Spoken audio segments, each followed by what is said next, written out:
regional project brings together a strong network of partners from both the Western Balkans and France, including partners, leader from France, Pulse SOS, Pulse Balkans, and a dedicated network of LDAs, local democracy agencies based in Mostar, in Nikšić, Zavidovici, Prijedor, Subotica, central and southern Serbia, Kosovo, and our partners from Albania, Urban Research Institute. The purpose of this project is actually to promote the democratic, economic, and social development of the Western Balkans region within the context of EU enlargement by strengthening the civil societies in the area of youth entrepreneurship, environmental protection, rural development, preservation of cultural heritage, and community development. The central activity of this project includes 2 rounds of sub-granting scheme, as you are all aware, offering both regional and national support to civil society organizations in the Western Balkans. I can inform you that the regional call has concluded and that selected organizations already began implementing their projects. In addition to the financial support, the project also has a strong educational component, and all grant-supported civil society will receive training on key 3 thematic pillars, areas of the project, to ensure better impact and sustainability of their actions. When we talk about the results, what do we want to achieve with the BOOST projects? Through the BOOST project, we are aiming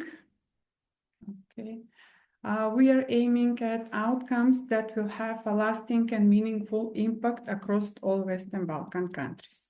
Our focus is on generating tangible impact that goes beyond project implementation, supporting a long-term transformation of the society throughout our region.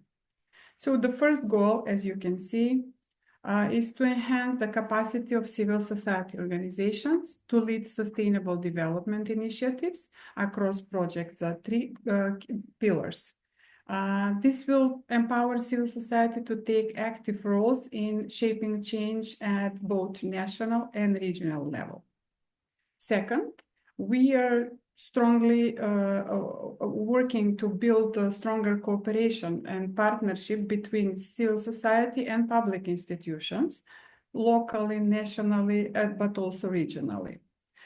Building these connections will create a more unified approach to address social challenges in the Western Balkans. And finally, BOOST is also committed to enhance shared values of democracy, peace, and inclusion of young people, especially in the region. By promoting these practices, we aim to contribute to a more inclusive and democratic future, especially for the next generation living in the Balkans. What are the priority areas? Priority areas under this call include 3 key pillars identified within the BOOST project, and the first lot is youth and entrepreneurship. This lot focuses on empowering young people by providing opportunities to develop entrepreneurial skills or creation some business initiatives. The key activities here should include youth and entrepreneurship programs, startup competitions, the skills development initiatives, along with the internship networks and innovation hubs to foster real-world exchange, experience, and mentorship. Additionally, the project initiatives also should support some kind of social entrepreneurship, hackathons, national mobility programs, and entrepreneurship forums to encourage collaboration and sharing the ideas of the youth across the country. The second lot, rural development and environment, focuses on sustainable practices. Next slide, Simona, please. Okay. This lot focuses on sustainable practices to enhance both the environment, but also the local communities. The key areas for this project proposals should include developing green infrastructure, supporting, Simona, one back, please. Developing green infrastructure, supporting community-based forestry, and implementing habitat conservation strategies. The project initiatives also should include promotion of eco-friendly tourism, digital innovation in agriculture, and sustainable waste management to protect national resources and to improve livelihoods of the citizens. And the third lot, which is cultural heritage and community development. This lot aims to maintain and to revitalize cultural heritage across Western Balkans. And this includes supporting projects and initiatives that protect traditional art, that promote community-driven and cultural activities, that enhance local economies through the cultural tourism and artisan support.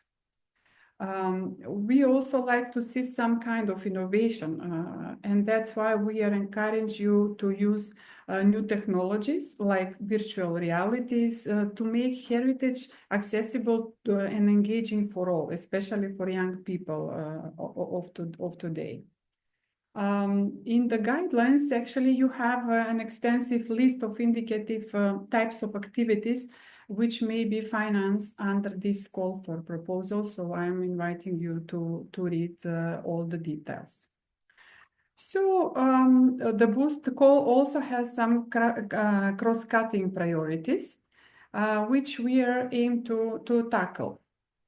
So when creating a project proposal, all your projects must take into account and include these three priorities that we identified. So first one is active promotion of the gender equality. The project should adopt a gender-sensitive approach by addressing the unique needs of male and female beneficiaries. And also here, efforts should be made to ensure balanced representation, and project outcomes should reflect gender-specific impacts. Then promotion of European values. Projects should also align with the European values such as democracy and peace, particularly in the phase where we are all, our countries are in the same phase of pre-accession of Western Balkans to European Union.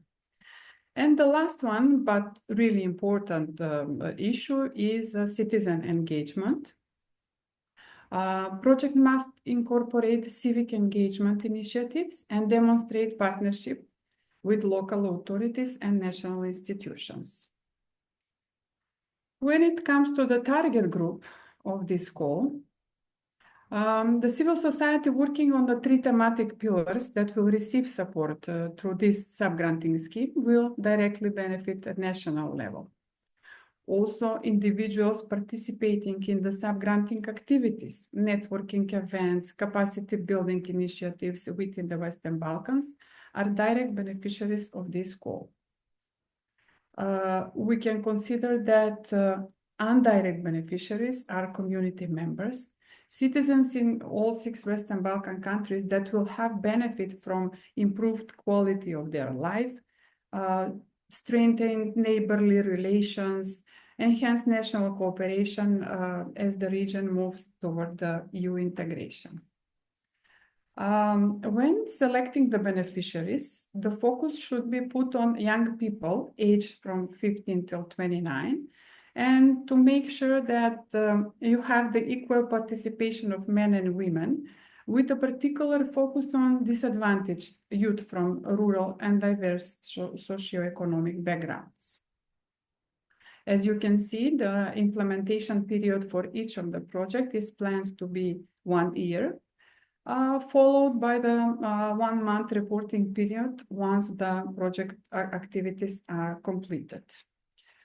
In our plans, we estimated that actually the project activities should begin sometimes in September 25, following a national training session for all selected civil societies that will receive funding through this grant, this round.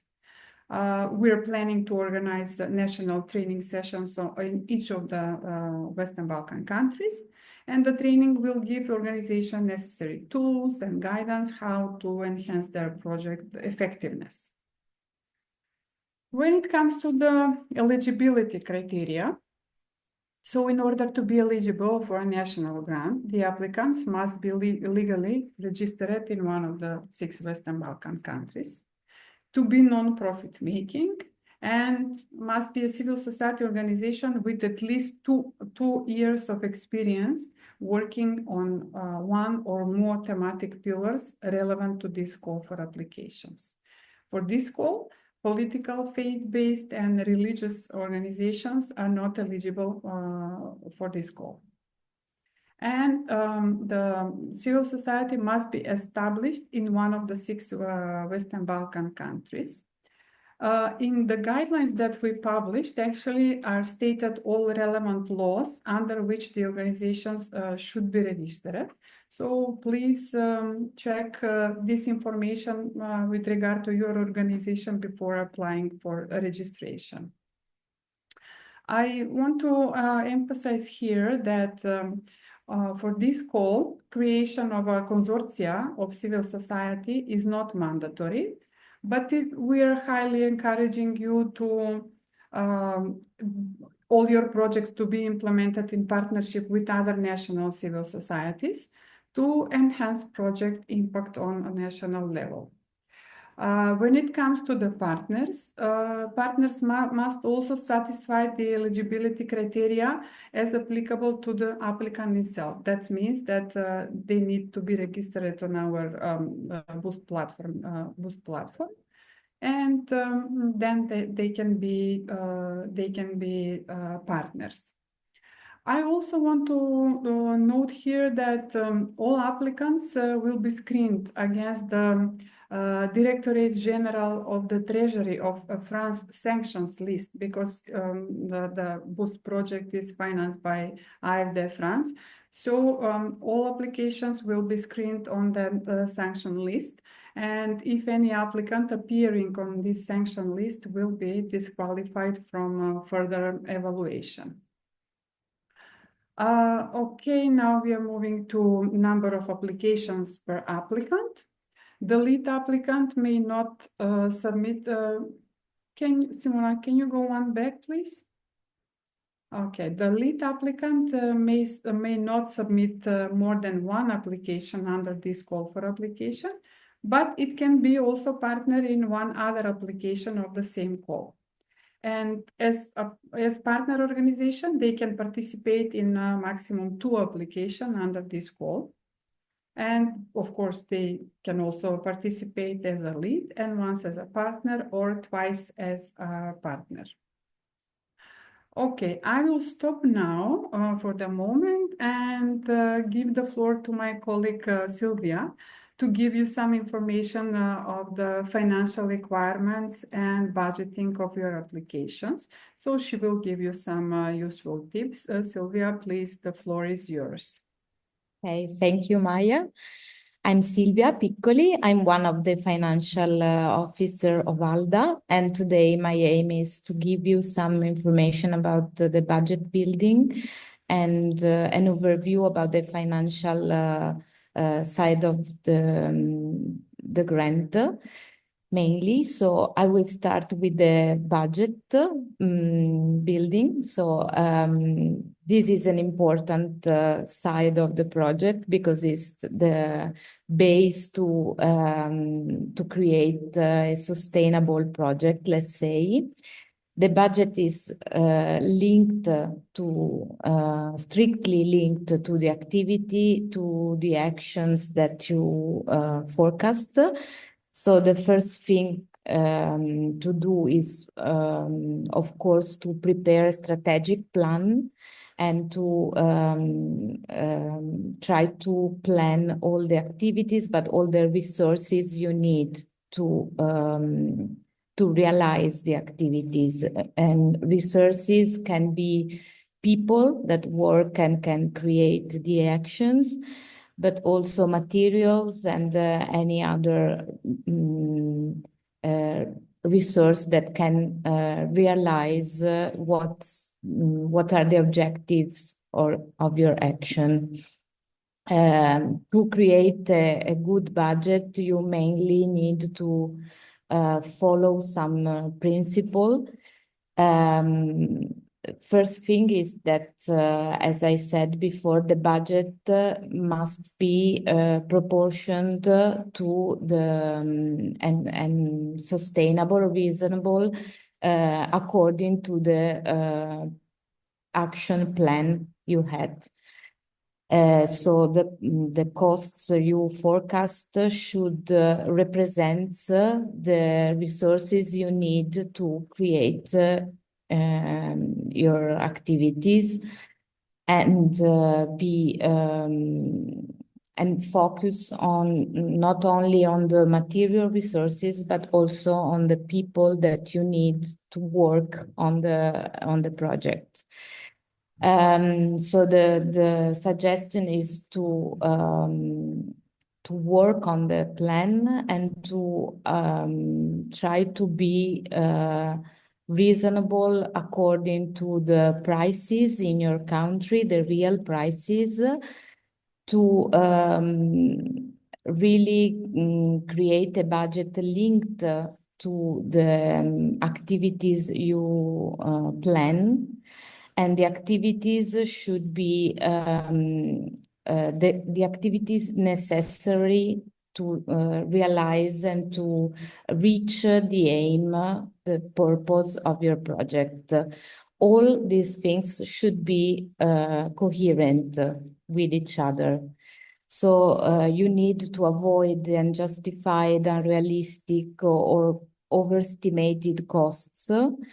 And so all the resources you may ask should be the one that you need to reach the aims and to realize the activities itself. So your principle should be efficiency, economy, and effectiveness. It means that all the part of your strategic plan should be coherent with each other. In particular, when you send your application, you should send also a budget proposal. That means that you need to fill in a template with your budget. And I think we can go through a little bit in the template of the budget to see which are the categories that you can consider in your budget to be funded and to realize your activities. So please, Simona, if you can share the template of the budget. It more or less a table that would be your reference also throughout the project to monitor all the costs and expenses. It helps you to monitor the costs. It doesn't mean that you cannot change anything, but these must be the references, and in case of need, we can evaluate some changes. But anyway, now I think you're seeing the table. In the budget form, you need to give us information about your organization as lead applicant, the project title and the duration of the project. And as Maria told you before, these projects should be 1 year long. So then you will fill in all the budget lines description, let's say, and you divide all costs by categories. So the macro budget lines will be the human resources, for example, and you will put here the salaries, the part of the salaries of your staff that you should involve for this action. You can consider travel cost. Maybe for the activities you planned, you need to move and you need to consider missions or events in some other countries or towns. And you can consider equipment and supplies. This will be small equipment, let's say, or any consumables or materials that can be necessary for these projects.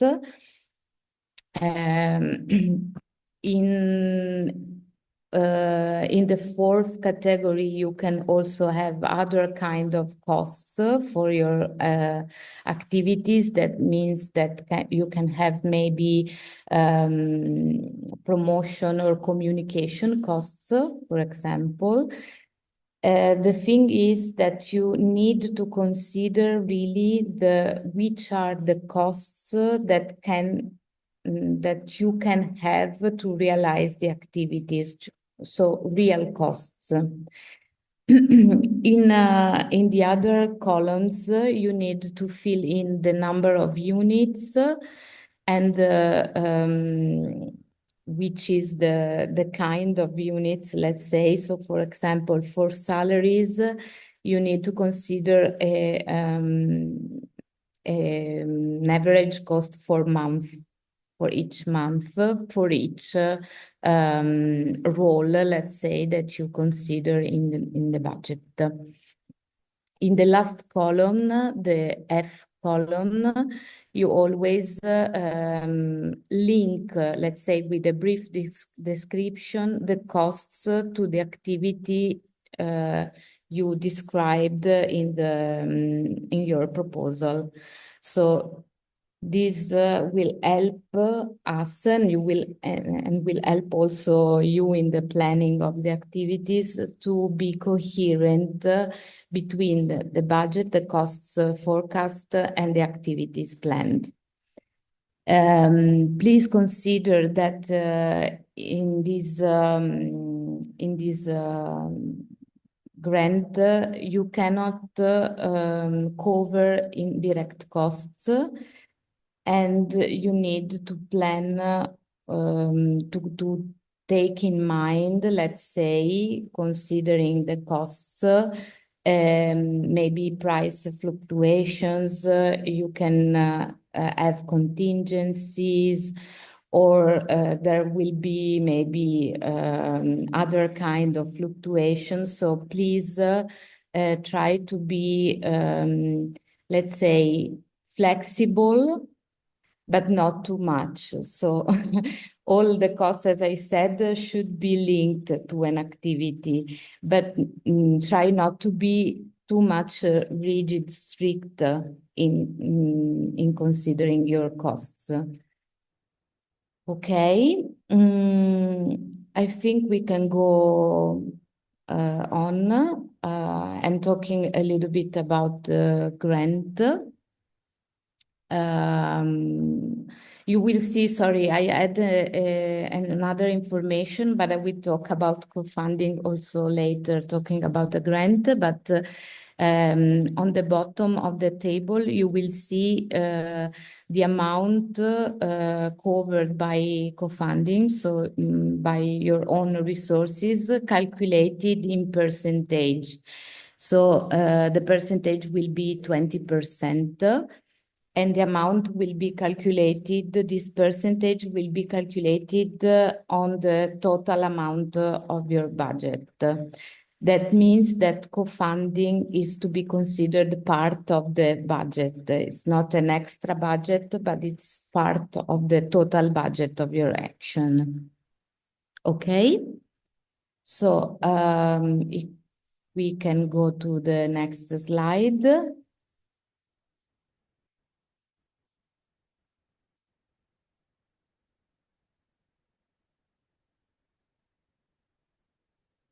Okay, so the financial allocation for this project is a total amount of 1,800,000 euros.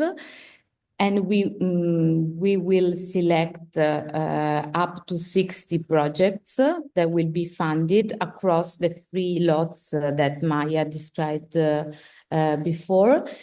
And you can ask for a maximum grant of 24,000 euros and a minimum grant of 20,000 euros. Okay. So we will go on.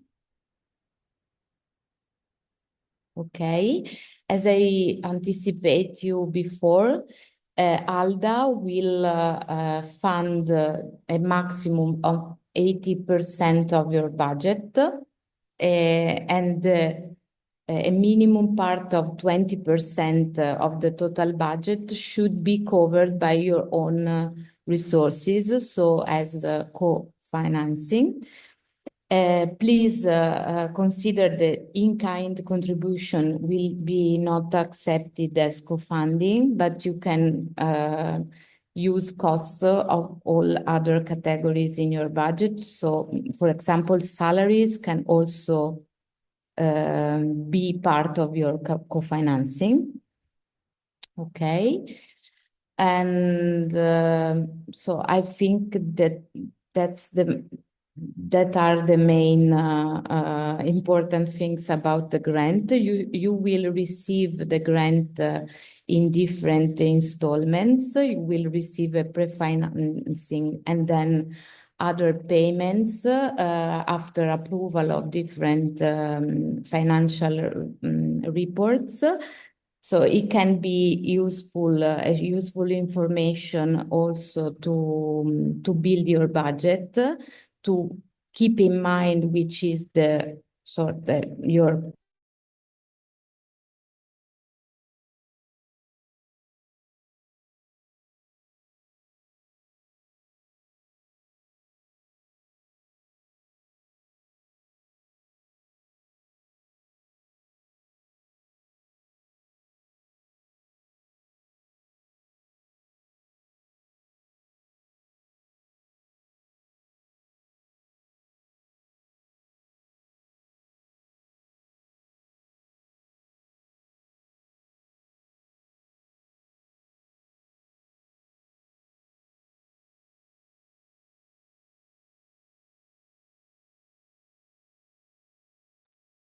I think that Sylvia, our colleague, has some problems. She's actually out of the Simona. Is she? Yeah, okay. So maybe we can wait 1 or 2 minutes for her to enter the room again. I can see that you have a lot of questions related to budget. Please make sure that Sylvia explains everything, and then you will ask questions, because she will also, especially related to in-kind contribution and co-funding, she will explain what does it mean in this call.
Okay, maybe I can continue while we are waiting for Sylvia to okay, with her so she has a problem with her computer. Okay, then I can continue, and then she can join us later with presentations, with her presentation. Okay, when it comes to the not eligible cost, there is extensive list on the guidelines which are not eligible cost for this grant. You can see that as non-eligible costs are non-profit making activities, costs which are debts or debt service charges, provision of losses or potential future liabilities, and also regranting is not eligible cost here. I would like to explain a little bit about regranting, because there was some of the questions. Actually, because we are giving you the regranting of the of your project, that's why you're not eligible to make a regranting, especially when it comes to the first pillar, youth and entrepreneurship. I know that you have a lot of activities that are related to giving some kind of startup awards for the young people to start their business ideas. You are allowed to give some small amount to the young people for enterprises, but actually it's not supposed to be defined as a regranting. It's supposed to be defined in some other wording related as award for the startups, for the first prize, etc., but not regranting itself, because I saw some of the questions related to regranting. Please avoid this term and make it in another form. You are allowed to give some small amounts of money to the young people for the startup, but be aware of this. Okay, we have Sylvia now. Sylvia, please continue. So sorry, I had a technical problem with the computer, and it turned off immediately. So I don't know if you had something, but anyway, the thing was to see which are eligible costs and which are non-eligible costs. So you can consider, as I said before, showing the template salaries, of course, and you can consider salaries with charges, any charges, the gross salaries of your staff, considering also the charges, the part of the salaries concerning work on the project itself, of course.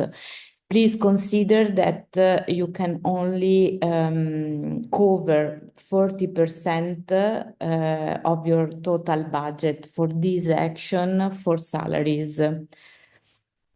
And then you can consider all the other categories we saw before. So travels, supplies, materials, small equipment, and all the costs, maybe visibility costs or translations, any other costs linked and coherent with the project activity you planned. What is not eligible for this project, and so you cannot cover this kind of costs with the budget of this action, are the profit-making activities. So all the costs that you forecast in your budget will be the cost that you will have to realize your activities, and will be the costs that you report in your financial, let's say, reporting for the project, and you will get the reimbursement after the approval of the report of your costs.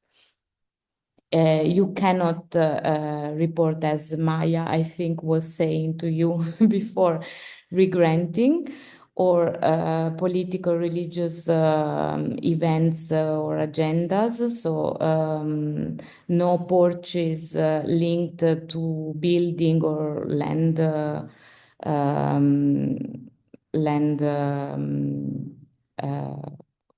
cost. For personal sponsorship and any cost linked to alcohol or tobacco. So all the costs should be really incurred during the implementation of your project should be coherent and necessary to your activities. That is. Okay. Okay, so now I will leave the floor to Simona that will talk about the application process and registration. Sorry again, and bye. Excuse me, Sylvie, can you just explain why you're still talking? There are questions related to VIT. Okay. Yes, please So, explain. VIT will be eligible cost only if you cannot recover VAT in your country. So the principle is not to have a double funding for VAT. If you cannot recover VAT, you can consider this an eligible cost. Okay, thank you. Maybe there's another question about budget. Yeah, there are several questions, but maybe later we can discuss a little bit. Yeah. Thank you very much, Sylvie. Okay. So we can continue now with my colleague Simona, and she will give you a little bit overview of the application process itself. And as it was, as I was mentioning before, so all the organization must be registered on the Boost Grants platform, and she will give you the overview of the process of registration. Simona, please. Yes, thank you, Maya, and hello, everyone. Thank you once again for joining our session. My name is Simona Slavkova, and I'm the grant manager of ALDA Balkans. In the next few minutes, I will guide you through our process of registration your organization on the Boost Grants platform and help you understand how you can access and apply to our open call. I will ask my other colleague Simona to share our Boost website. Let's start from the actually beginning. You go to the official website of our project, Boost Balkans. And then once you are there, can we see the screen? Yeah, once we are there, you go to the Boost Grants button. You click there and you go to the section called How to Register. Exactly.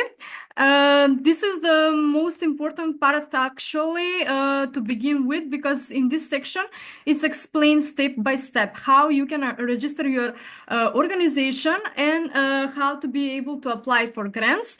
Within the how to register section, you can find this Boost Grants platform button and that takes you directly to our platform.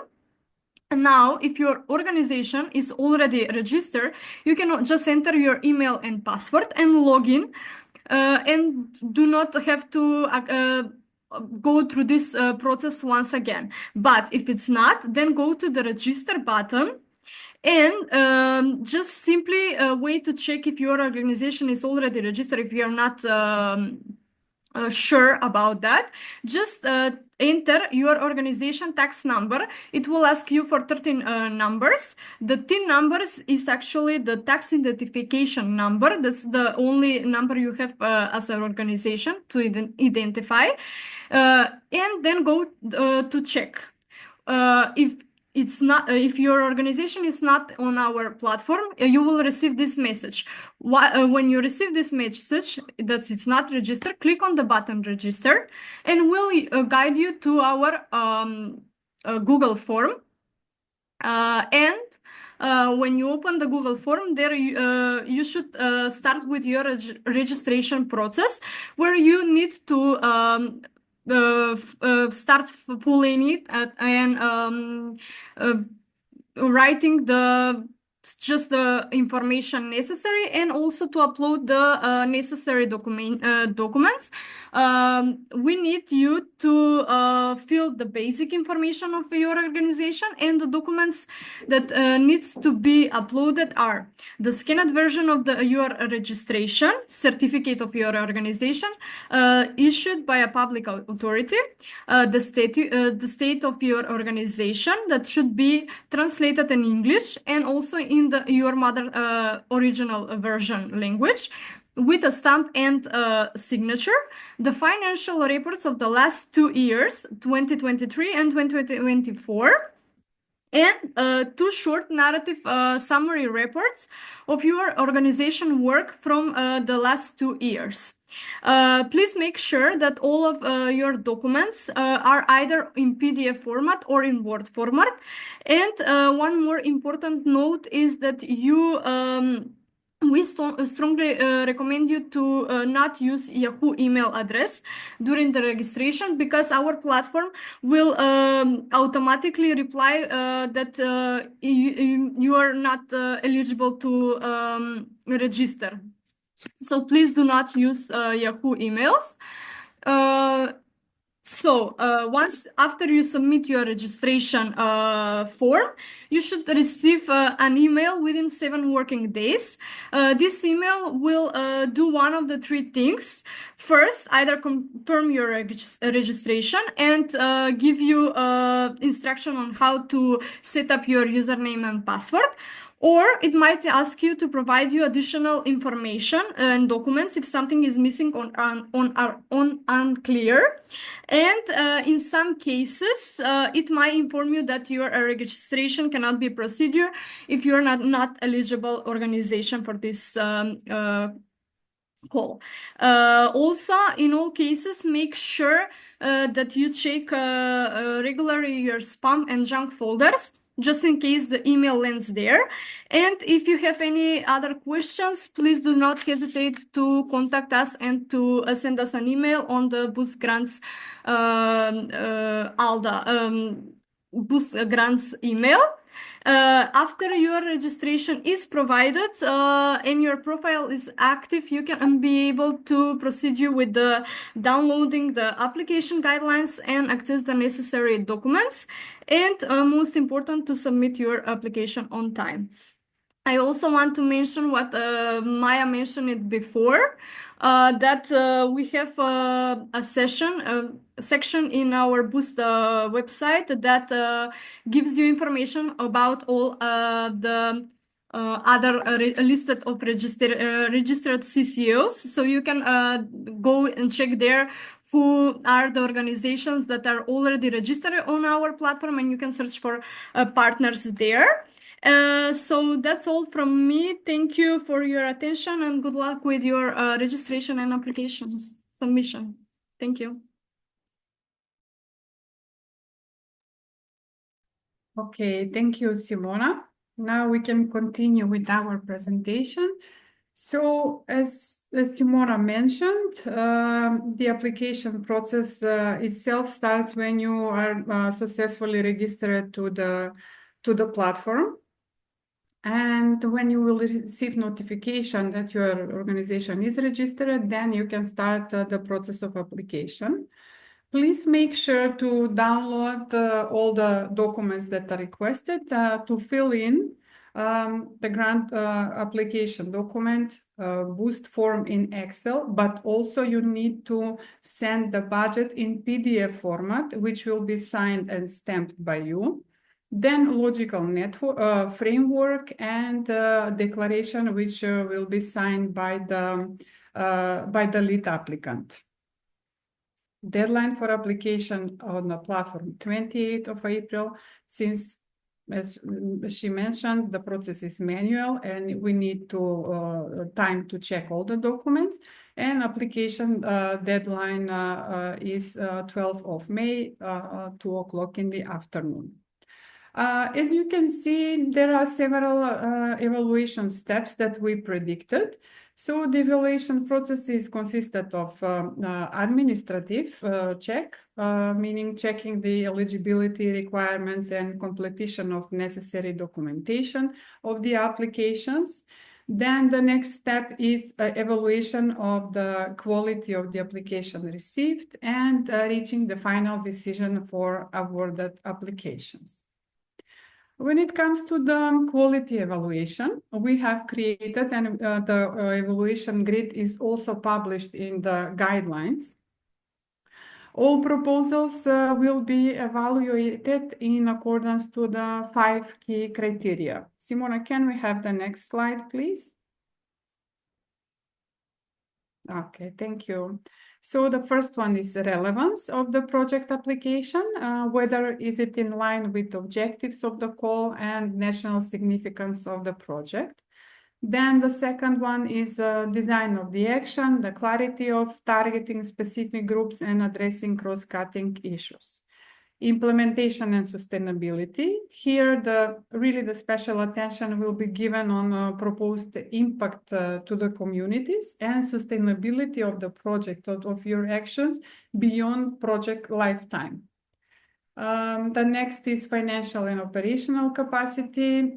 Here we will check the applicant's experience and capability to manage projects.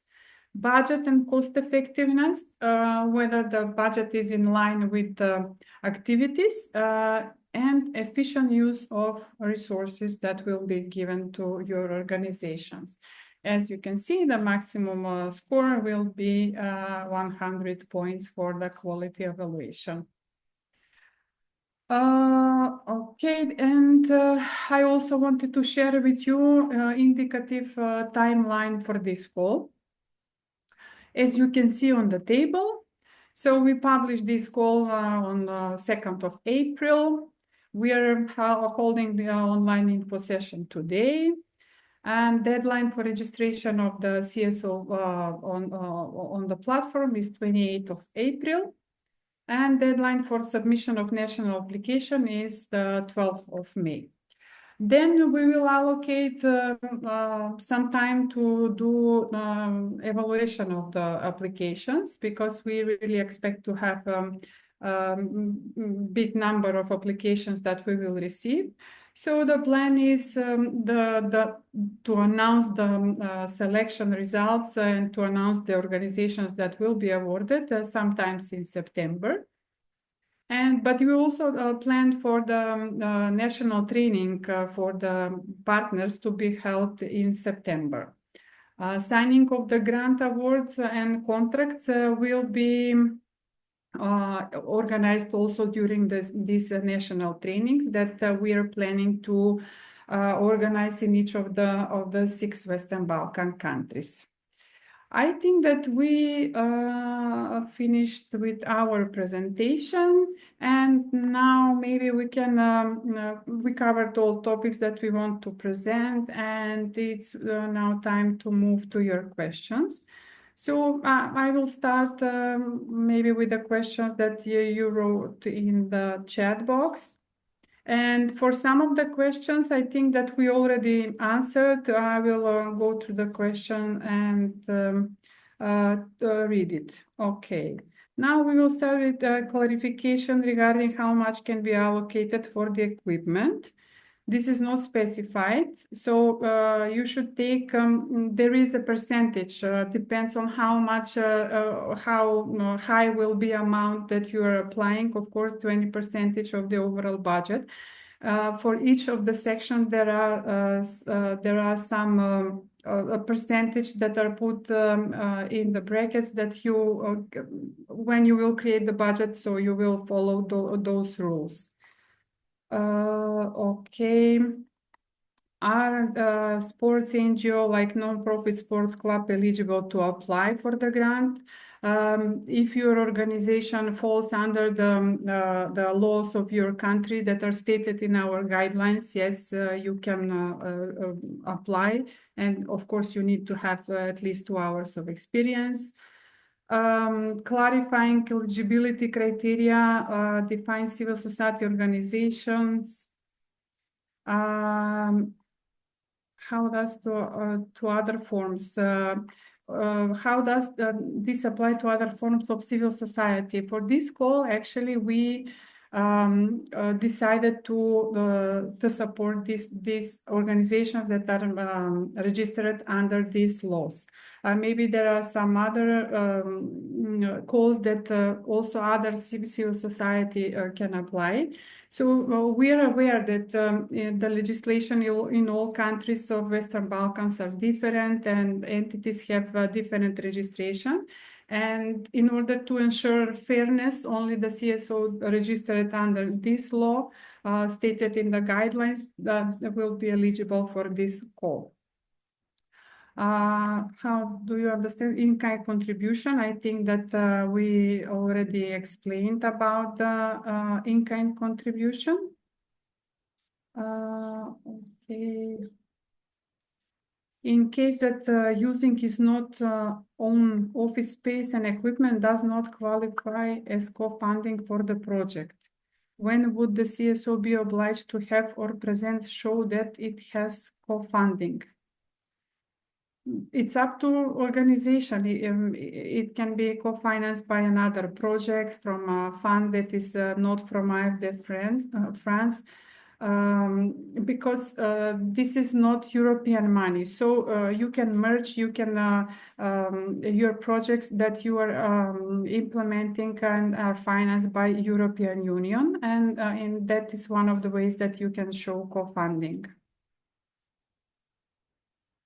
Okay.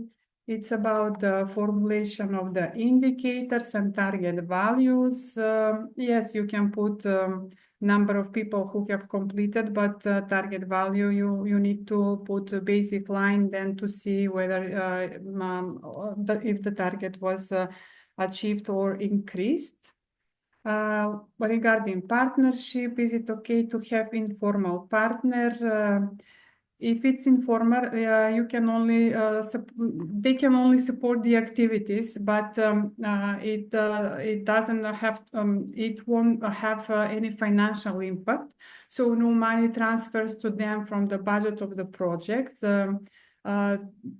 That's how we can consider that this partnership can function. Is it eligible to put a foundation as partner? To put a foundation as partner that can cover the 20% co-founding. Of course, if it's registered under the laws stated in the guidelines, yes, you can state, of course, yeah, because some of the organizations have bigger funds, other projects. If you are partnering with them, then you can put it. Can project participants be from student association and youth association? Yes, of course. Yeah, we are targeting young people. Okay, do you consider schools, libraries, and institutions as local public authorities? If it's a public institution and participation is ensured, it could be an option, yes. Okay, registration process, they finished. We have not yet received confirmation for our registration. Okay, please make sure, as Simona mentioned before, make sure your spam folders. And if there is no notification, write to our Boost Grants email, and then we will see what is the problem and we will answer directly to you. Okay, we will write the Boost Grants email in the chat box so you can all have it. Partner from Albania, they have already registered. They're asking if they need to upload new documents. If you are already registered, there is no need of repeating all the steps. If some other documents are missing, we will ask you additionally in the future. Should youth inclusion be a cross-cutting team across all components? Yes. considering, yes, of course, youth should be primary target of your projects. Should the CSO strengthening be a required component of the winner grants? It's not required, but it's welcoming. Are partnership with the civil societies with one public institutions eligible as a part of the consortium? In informal way, yes. As a support of or associate partner, there should be no financial relationship with the public institutions. So no money transfer to the institutions from the budget of the projects. But of course, the cooperation with the state institution is always is necessity. Co-financing, I think that we explain a lot about co-financing and what is considered, but also for in-kind contribution. Sylvie, maybe you can again explain a little bit about co-financing and in-kind contribution, since I see a lot of questions before your presentation, but please, Let's say I make an example. I do an example about in-kind contribution. It could be, for example, volunteers. In-kind contribution are all the costs that are considered, but you don't have a document, an invoice, a proof of the payment done in that case. So we will not consider eligible this kind of cost. You should report and have costs that you can support by financial documents. I also see two questions about human resources cost, staff cost. You can also have external experts, let's say, or hire people just to work on the projects. And in this case, you will not consider this as staff cost, but you can cover these costs as other costs. So in this case, you will have, let's say, not a contract and pay slips, but you can maybe sign an agreement, a specific agreement for the project, and it will be an eligible cost for the action. In this case, you cannot cover the indirect costs with the budget of the project. So unfortunately, you cannot use indirect cost as co-funding. But you can consider only direct cost. But this project is funded by AFD, as Maya said. So you can consider to co-funding with the costs of other projects, like someone asked, like Creative Europe, it would be possible. This can be used as co-funding. I go through other costs, other questions, maybe. Not the co-funding amount doesn't have to come only from the lead organization, but can come from all the organizations part of the consortium.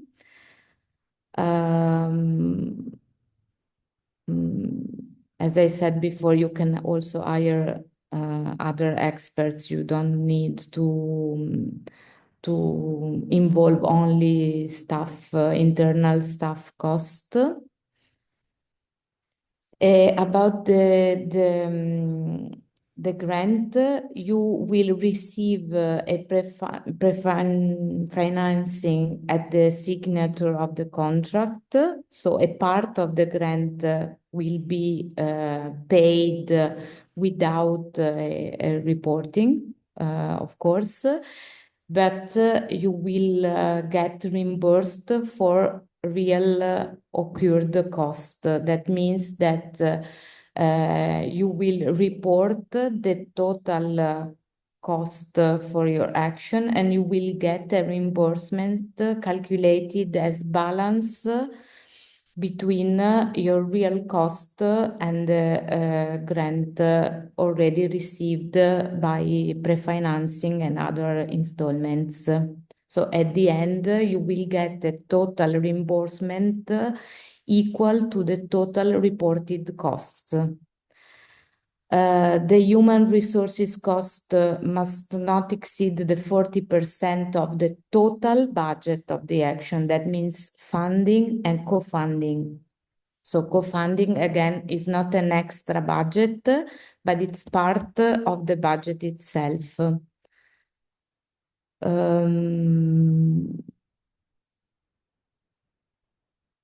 And the pre-financing will be calculated in percentage, of course. There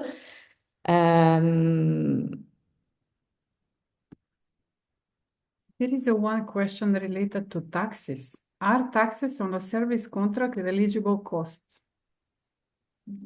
Again, I think we can consider taxes as VAT. You can consider eligible cost if linked to the cost of your activities, of course, because indirect costs are not eligible again, and only if you can't get a refund for that cost. So you cannot report here costs that have already been reimbursed in other ways, let's say.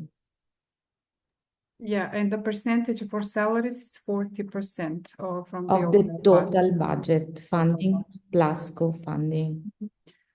Okay, there is another for just a second for human resources.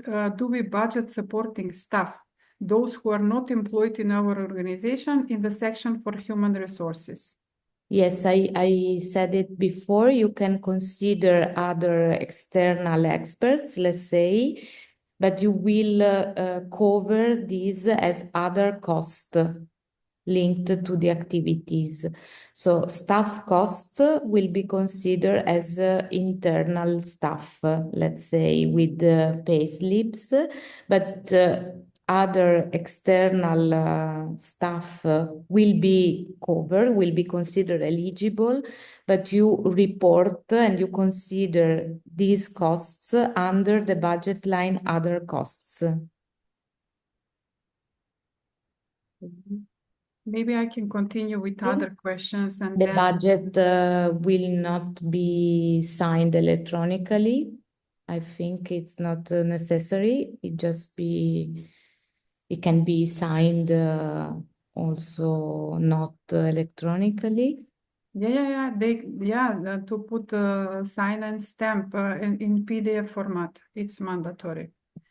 Maybe I can continue with other questions and then we can come back with, okay. So there are questions related to existence of the organization. So as we mentioned, the lead partner and partner, they should have at least 2 years of existence and also experience in the thematic pillars, sorry.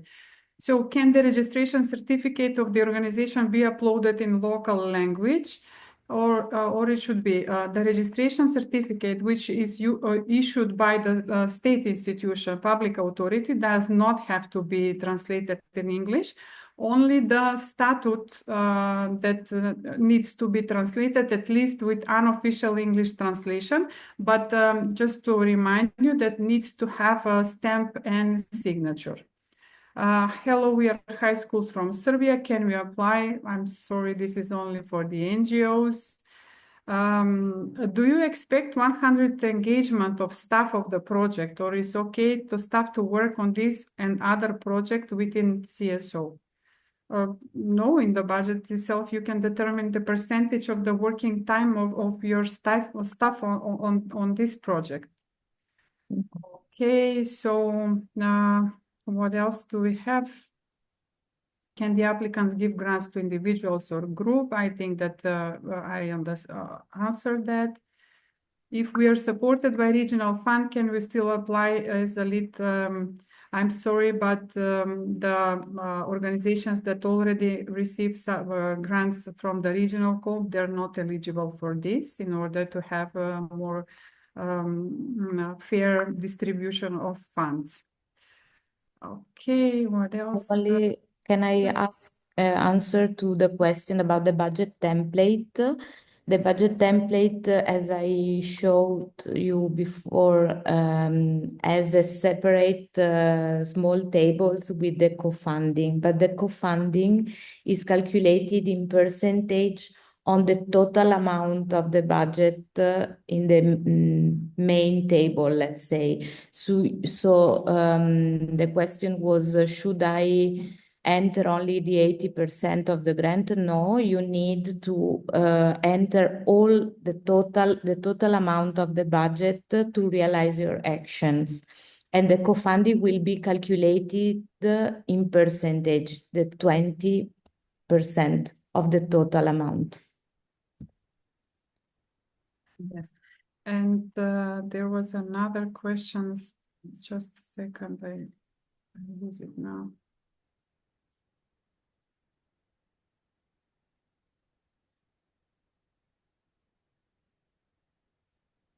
I cannot find it. Okay. So there are questions related to the startups. We explained that. So it's not regranting, it's just maybe a wording. And the budget template, please, on the second sheet on the budget document, you have explanation on how to calculate, how to do your budget. You have practical examples. You have examples what can be eligible for each of the sections in the budget. So make sure to read, and if you have some questions, then come back to us directly. Okay. Budgets, applicant contribution. It doesn't have to be divided at this moment, the percentage for the partner and amounts for the partner and for lead partner. But in the later stage, you will need to present a specific budget with divided expenses for the partners also. Okay. Just, is it acceptable to submit a project that is actually a co-financing of an ongoing project funded by EU? The project activities are aligned with the priorities of the call. Yes, it is possible and it's okay. Can we directly budget things that would typically be indirect cost? Example, office rent, office supplies, etc. No, indirect costs in this case are not eligible. You can cover small equipment, let's say, like stationery or small things. If you buy, for example, a laptop, you will need to consider the depreciation in your country. So let's say that only costs really linked to the action are eligible here. Now we have questions related to investigative journalism. The call might be related to this topic, but you need to make sure that the topic actually covers that you will decide to cover falls under these three thematic pillars of the project and has also cross-cutting issues incorporated in the project. Okay.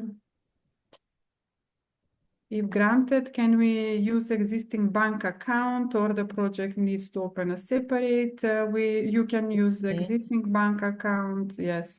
You should, sorry, Maya, I had only a small thing to this. You need to be transparent and to bookkeep all the documents, financial documents related to the projects of course, but you don't need to have a specific bank account only for the project. There is one other, does the money we provide ourselves count as a part of that 20,000 euros limit, or is in addition to it?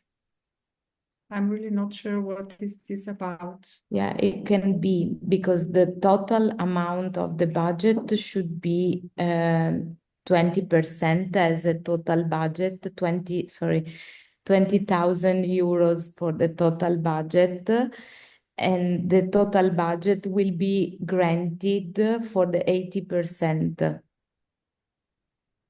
Is co-financing from private sector partners, such as tech companies, considered eligible? Yes, it can be. Okay. From another donor, it's the same. Co-financing.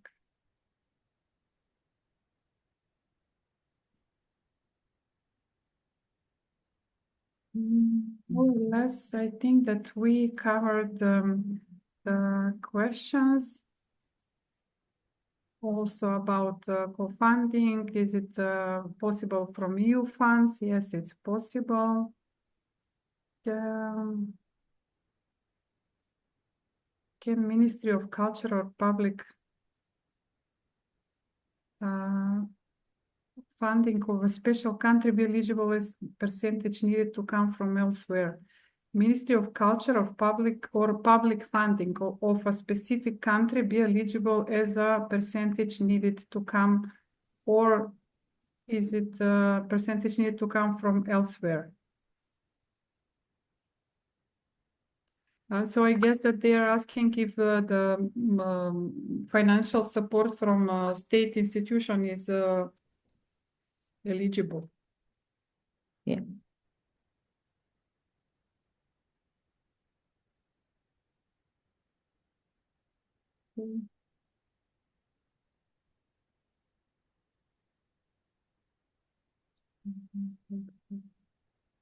Question about types of mandatory procurement procedures. So later on in the next phase, we will explain the procurement procedures. Okay.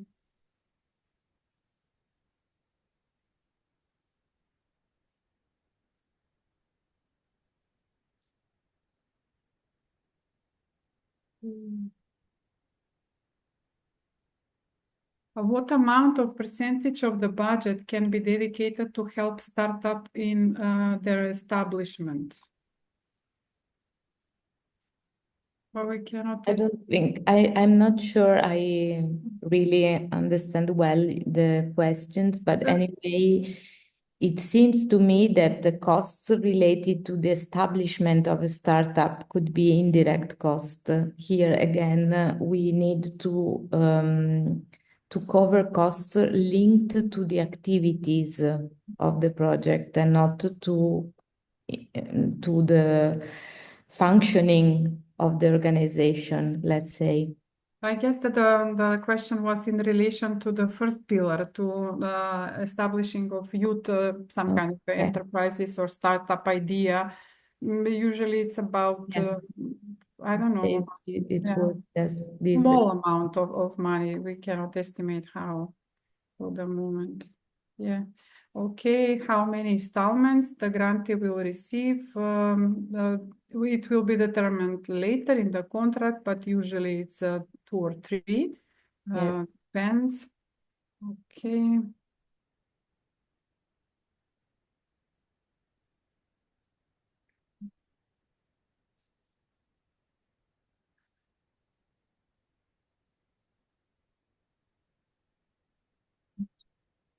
It's the same.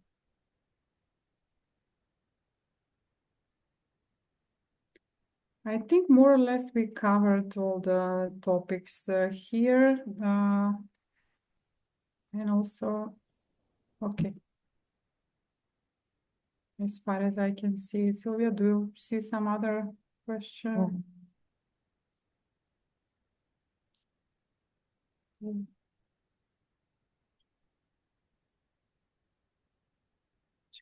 second.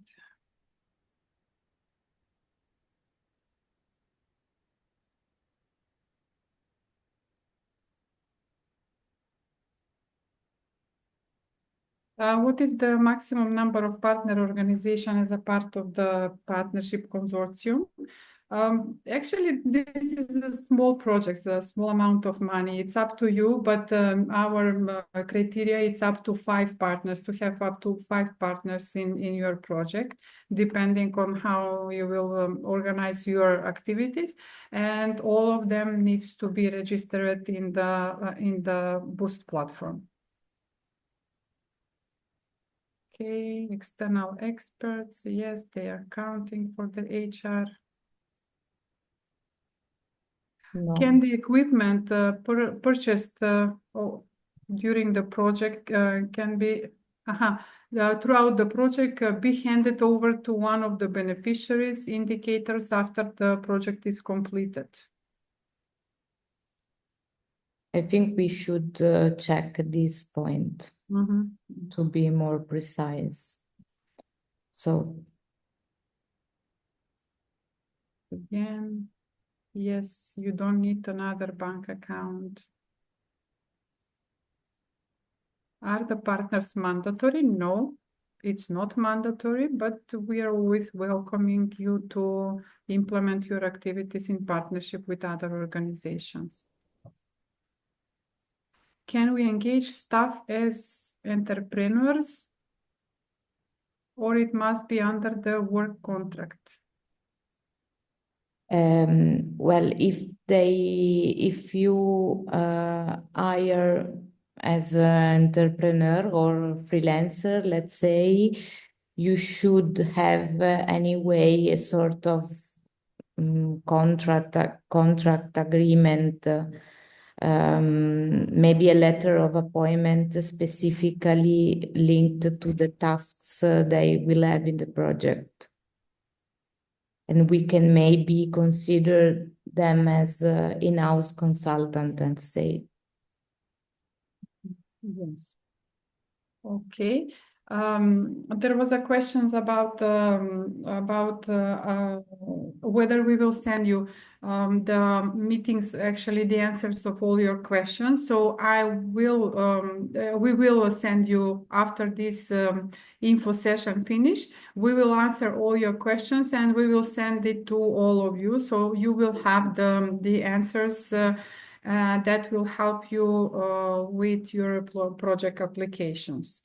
So maybe we can conclude a little bit for our session, and yeah, we can combine the questions and we will send it to you. Okay. So I think that we covered many topics for our Boost call. Thank you all for your interest, for being here, and I wish you good luck with your project applications. We will send to all of you the answers to your questions, and I would like to wish you good holiday days, Easter holidays, and see you in some other